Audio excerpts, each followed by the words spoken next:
ইনবক্সে মেসেজ আসবে কিন্তু সিন হবে না, রিপ্লাই পাবে না, পরে থাকবে ওইভাবেই। কেউ কেউ হয়তো অপেক্ষায় থাকবে, এই বুঝি আসলো অনলাইনে। আবার কেউ কেউ হয়তো টেরও পাবে না, কেউ একজন নেই, কেউ একজন হারিয়ে গেছে। হঠাৎ একটা সময় কারোর হয়তো মনে পড়বে, কে জানি আর নেই।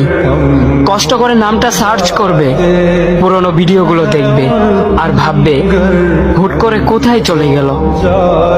আবার কেউ কেউ হয়তো একদিন দুই দিন না পেয়ে ফ্রেন্ড লিস্ট থেকে আনফ্রেন্ড করে দেবে। যখন আমি থাকবো না তখন আমার স্মৃতি কারোর মনে পড়বে, হয়তো পড়বে আবার হয়তো পড়বে না। তবে হারাতে হবে, হারাতে হয়, হারিয়ে যাওয়াই নিয়ম। পার্থক্য একটাই, কেউ আয়োজন করে হারায় আর কেউ হুট করে হারায়। আমি না হয় হুট করে হারিয়ে যাব।